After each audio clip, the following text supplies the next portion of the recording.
All right, next up we're talking about 12 leads. So remember from the first video that we said that the way to access it is right here on the main screen on this main left side panel. You just press the button once and it takes you into the 12 lead mode.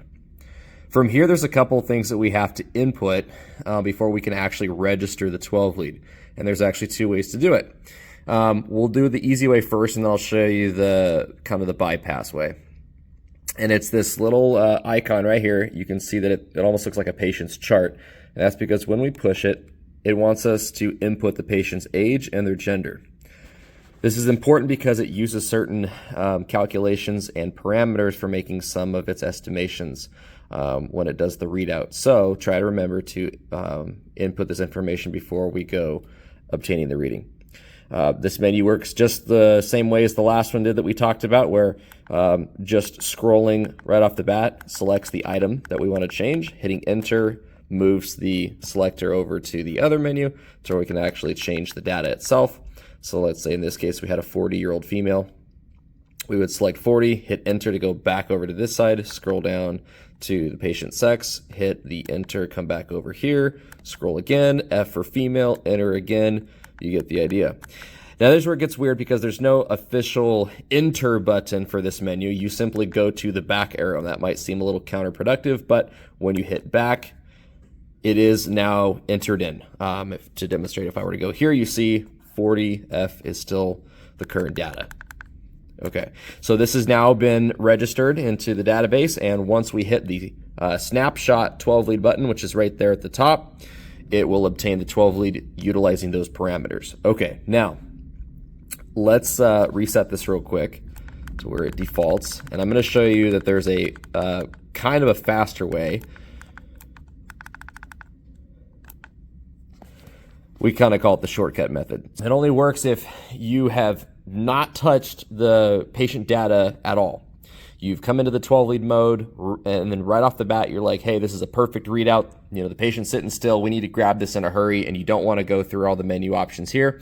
The shortcut is that you can actually go straight to the 12 lead snapshot button, and it's not going to do it here because there's no actual readout hooked up. But by pressing it, it will actually first open up the display that will look like this. You'll go through it really quick, fill it out, however it is that you need to. And then once you come down and hit the back button, it will automatically start reading. One more time, because I'm not able to demonstrate this without an actual patient. It will only do that if you immediately press the snapshot button the first time you come into this menu without touching the patient data. So two different methods. Don't let it confuse you too much. The standard way is just to come here, enter in all your information, then when you're ready to obtain the reading, hitting that snapshot button. All right. To get out of the menu, again, it's right here at the bottom, exit 12 lead, press that, and you'll go back to your main menu. And that's 12 leads in a nutshell.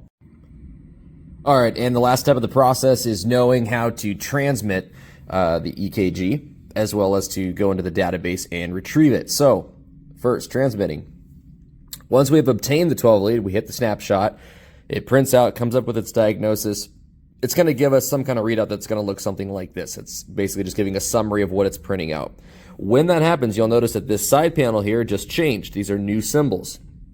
If you want to transmit, you want to use this one right here that has the 12 with the envelope wrapped around it. You'll press that, and it's just throwing errors for me right now. Ignore that. This is our training monitor at the station I'm at right now. But what it would do is when you press that, it would come up with a menu screen that would allow you to use the arrows to scroll through and select which hospital you want to send it to. You'd hit the enter button and it would transmit it off if it's equipped for that. So that's how to send them. All right, and lastly, how to retrieve and reprint out an old 12 lead reading itself. And this is accomplished first by going to back to that icon here that had the 12 lead with the green check mark.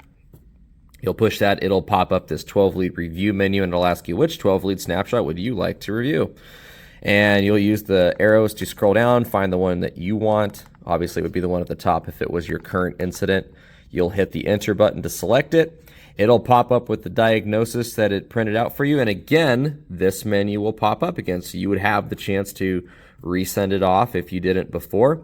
In this case, if we wanted to print it out, you'll now hit the print button. This will not print the current ECG or whatever readout is on the screen. This is now printing out the 12 lead that you loaded up. Okay, and so then as you can see, it'll spit that out for you. All right, so that is the 12 lead mode for the Zoll X monitor.